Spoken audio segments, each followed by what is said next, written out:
Hi friends, welcome to Deepa channel. ಇವತ್ತು ನಾವು ಕಷಾಯ ಹೇಗೆ ಮಾಡೋದು ಅಂತ ನೋಡೋಣ. ಇತ್ತೀಚೆಗೆ ಕೆಮ್ಮು ನೆಗಡಿ ಎಲ್ಲ ತುಂಬ ಜಾಸ್ತಿ ಆಗ್ತಿದೆ, ಜೊತೆಲಿ ಕೊರೋನಾ ಅಂತಲೂ ಬಂದಿದೆ. ಹಾಗಾಗಿ ನಾವು ಇಮ್ಯುನಿಟಿ ಇಂಪ್ರೂವ್ ಮಾಡ್ಕೊಳ್ಳೋದು ತುಂಬಾ ಇಂಪಾರ್ಟೆಂಟು. ಈ ಕಷಾಯ ಕುಡಿದ್ರೆ ನಮ್ಗೆ ಇಮ್ಯುನಿಟಿ ಬೂಸ್ಟ್ ಆಗುತ್ತೆ. ಮೇಯ್ನಾಗಿ ನಮ್ಗೆ ಇಮ್ಯುನಿಟಿ ಕಮ್ಮಿ ಇದ್ದಾಗಲೇ ಇನ್ಫೆಕ್ಷನ್ಸ್ ಎಲ್ಲ ಬೇಗ ಅಫೆಕ್ಟ್ ಆಗುತ್ತೆ. ಅದಕ್ಕೆ ಫೈಟ್ ಮಾಡಬೇಕು ಅಂತಂದರೆ ನಮ್ಗೆ ಇಮ್ಯುನಿಟಿ ಬೂಸ್ಟ್ ಆಗಲೇಬೇಕು. ಸೊ ಈ ಕಷಾಯ ತುಂಬಾ ಹೆಲ್ಪ್ ಮಾಡುತ್ತೆ ನಮಗೆ. ಕಷಾಯನ ಯಾರ್ಯಾರು ಎಷ್ಟೆಷ್ಟು ಕುಡಿಬೋದು ಅಂತ ನಾನು ವಿಡಿಯೋ ಕೊನೆಯಲ್ಲಿ ಹೇಳ್ತೀನಿ. ವಿಡಿಯೋನ ಕಂಪ್ಲೀಟಾಗಿ ನೋಡಿ. ಆಮೇಲೆ ಇದು ತುಂಬ ಯೂಸ್ ಆಗೋದ್ರಿಂದ ಎಲ್ರಿಗೂ ನಿಮ್ಮ ಫ್ರೆಂಡ್ಸು ರಿಲೇಟಿವ್ಸ್ಗೆಲ್ಲ ಶೇರ್ ಮಾಡಿ. ಜೊತೆಗೆ ಕಷಾಯ ಕುಡಿಯೋದ್ರ ಜೊತೆಗೆ ಬೇರೆ ಇನ್ನೇನೇನು ಮಾಡ್ಬೋದು ಅನ್ನೋದನ್ನ ನನ್ನ ಜೊತೆಗೆ ಹೇಳ್ತಾ ಹೋಗ್ತೀನಿ. ಇವಾಗ ಹೇಗೆ ಮಾಡೋದು ಅಂತ ನೋಡೋಣ.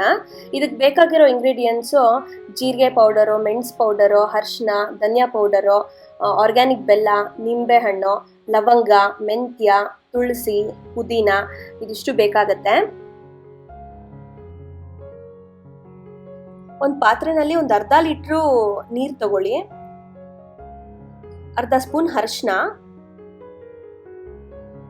ಅರ್ಧ ಸ್ಪೂನು ಜೀರಿಗೆ ಪೌಡರು, ಅರ್ಧ ಸ್ಪೂನು ಪೆಪ್ಪರ್ ಪೌಡರು, ಅರ್ಧ ಸ್ಪೂನ್ ಧನಿಯಾ ಪೌಡರು, ಒಂದು 4-5 ಲವಂಗ, ಶುಂಠಿ ಬೆಳ್ಳುಳ್ಳಿ ಒಂದು ಸ್ವಲ್ಪ ಜಜ್ಜಿ ಹಾಕೊಂಡಿರೋದು. ಫ್ಲೇಮ್ನ ಸಿಮ್ಮಲ್ಲಿಡಿ. ಪುದೀನ ಒಂದು 5-6 ಎಲೆ ಹಾಕೋಬಹುದು. ಅದು ಚೆನ್ನಾಗಿ ಕುದಿಬೇಕು. ಒಂದು 3-4 ತುಳಸಿ ಎಲೆ ಹಾಕೊಳ್ಳಿ. ಒಂದು 1/4 ಸ್ಪೂನ್ ಅಷ್ಟು ಮೆಂತ್ಯ, ಅದು ಚೆನ್ನಾಗಿ ಕುದಿತಾ ಇರಬೇಕು. ಅರ್ಧ ಲೀಟ್ರ್ ಇರೋ ನೀರು 1/4 ಲೀಟ್ರ್ವರೆಗೂ ಕಮ್ಮಿ ಆಗಬೇಕು, ಅದು ಆ ಥರ ಹಾಕಿ. ಅರ್ಧ ಸ್ಪೂನ್ ಬೆಲ್ಲ ಹಾಕಿ. ನಾನು ಇಲ್ಲಿ ಆರ್ಗ್ಯಾನಿಕ್ ಬೆಲ್ಲ ಯೂಸ್ ಮಾಡಿದ್ದೀನಿ. ಸ್ವಲ್ಪ ಅದನ್ನು ತಿರುಗಿಸಿದ್ರೆ ಮಿಕ್ಸ್ ಆಗುತ್ತೆ ನೀಟಾಗೆಲ್ಲ. ಕಂಟಿನ್ಯೂಸ್ ಕುದಿಯಕ್ಕೆ ಬಿಡ್ಬೇಕು ಅದನ್ನು.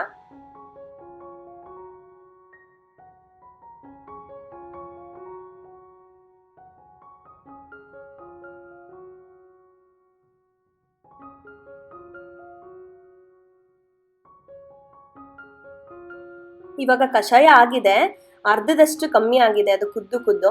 ಇದನ್ನ ಫಿಲ್ಟರ್ ಮಾಡ್ಕೋಬೇಕು. ಈ ಥರ ಕಾಫಿ ಸೋಸೋದ್ರಲ್ಲಿ ಈ ಥರ ನೀಟಾಗಿ ಫಿಲ್ಟರ್ ಮಾಡ್ಕೊಳ್ಳಿ. ನೀರು ಬಿಡಬೇಡಿ, ಅದ್ರಲ್ಲಿ ತುಂಬ ಒಳ್ಳೆ ಅಂಶ ಇರುತ್ತೆ. ಅದನ್ನೆಲ್ಲ ಚೆನ್ನಾಗಿ ಫಿಲ್ಟರ್ ಮಾಡಿ. ಈಗ ಗ್ಲಾಸ್ಗೆ ನಿಂಬೆಹಣ್ಣು ರಸ ಹಾಕೊಳ್ಳೋಣ. ಇದು ಬೇಯಬೇಕಾದ್ರೆ ಹಾಕೊಂಡ್ರೆ ಕಹಿ ಬಂದ್ಬಿಡುತ್ತೆ ಕಷಾಯ, ಹಂಗಾಗಿ ನಾನು ಕೊನೆಯಲ್ಲಿ ಹಾಕ್ತಿದ್ದೀನಿ. ಆ ಬೀಜ ಬಿದ್ದಿರೋದೆಲ್ಲ ತೆಗೆದ್ಬಿಡಿ, ಇಲ್ಲಾಂದ್ರೆ ಕಹಿ ಬರುತ್ತೆ. ಕಷಾಯ ಇವಾಗ ರೆಡಿ ಇದೆ. ಬಿಸಿ ಬಿಸಿನಲ್ಲಿ ಕುಡಿದ್ರೇನೆ ಒಳ್ಳೇದು. ಆಮೇಲೆ ಎಲ್ಲ ಏಜ್ ಇರೋರು ಕುಡಿಬೋದು ಕಷಾಯನ. ಮಕ್ಳಿಗಾದ್ರೆ 1 ವರ್ಷ ಮೇಲ್ಪಟ್ಟಿರೋ ಮಕ್ಳಿಗೆ ಕೊಡ್ಬೋದು. ಮಕ್ಳಿಗಂದ್ರೆ ಒಂದು 5 ml ಸಾಕಾಗುತ್ತೆ. ದೊಡ್ಡವ್ರಿಗೆಲ್ಲ 1/4 ಲೋಟ ಸಾಕಾಗುತ್ತೆ. ಈ ಕಷಾಯ ಕುಡಿಯೋದ್ರಿಂದ ಬಾಡಿ ಹೀಟ್ ಆಗುತ್ತೆ ಅಂತ ಅನ್ಕೋಬಹುದು, ಆದರೆ ಆ ಥರ ಆಗಲ್ಲ.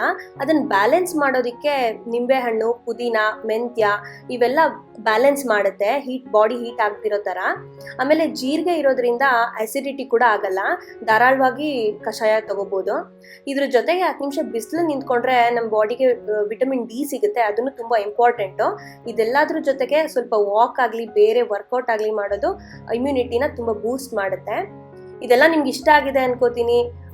ಶೇರ್ ಮಾಡಿ, ಸಬ್ಸ್ಕ್ರೈಬ್ ಮಾಡಿ, ಲೈಕ್ ಮಾಡಿ, ಏನಾದ್ರು ಕಮೆಂಟ್ಸ್ ಇದ್ರೆ ಹಾಕಿ. Thank you so much.